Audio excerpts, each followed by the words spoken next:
So yeah, so we pretty much maxed out the SPUs this time around.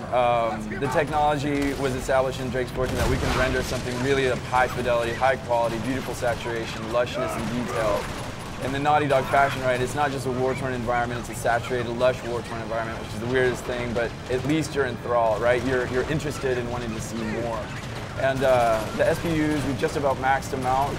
You know, we have all our post-processing has now been ported over to the SPUs, so our depth of field is basically like a camera lens at this point. There's no disintegration in quality. Yeah, we have a new fogging system, we have ground fogs, we have noise in the fog, you can see right there the depth of field just kicked in, trying to frame the action. And it's great. I mean, as you can see, I mean, this is all just trying to be a playable cinematic blockbuster experience. The animations are back, and they were great in the first one, and they're great and even better now. It seems like that, but with everything going on, it's almost like there's too much to enjoy right now. Yeah, no, we've added a lot as far as Drake's moveset. We had a lot of contextual moves, a lot of different variations in gameplay.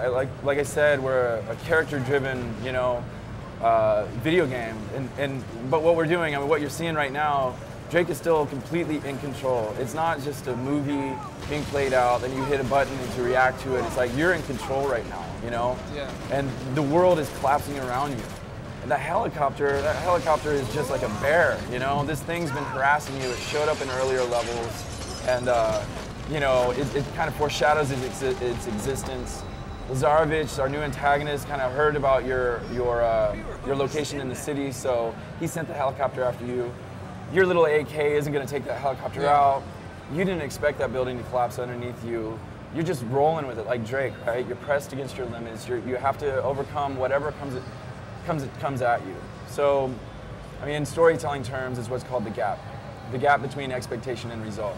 So you're on your way to the temple. If you just made it down to your temple and there you are, well, that's not really as exciting as like, well, now Lazarevic, your antagonist, is going to prove himself as a worthy adversary, sending a helicopter surprisingly at you. So we're throwing it at Drake, we're also throwing it at the player. You kind of are using Drake's skill set to overcome these obstacles. I mean, was that a step you guys felt you had to take from the last game? Because I mean, the last game had those surprise moments, but it was, you know, okay, I see all these pirates in front of me. I'm going to get every one of them done and get up to the tail of the section and get back down. And now, I mean, anytime I see something, a wall's exploding, Drake's getting knocked back, all of a sudden people show up in front of him. So we've done the demo. You've done the demo at E3, the Urban Warfare demo, and now we're going to take a look at this part of the game, which you haven't shown off as much. The helicopter battle we've seen. I think, Greg, you've seen that. That's my third time. Third time seeing the helicopter which battle. is great. So we're going to take a quick look at something a little bit newer than that. Yeah. Cool. Yeah. So here we are, actually earlier in the level when we're more on ground level. We've just gotten into the city. Lazarevic's men have set up a checkpoint. They found out you tried to disguise yourself as press getting in here, and then so they've chased you and knocked you out of your vehicle. We're training run and gun right now to let the player know that you're not just stop and pop, you're not just cover based. You know, you can move Drake fluidly with his animations fully responding. You can see the contextualization.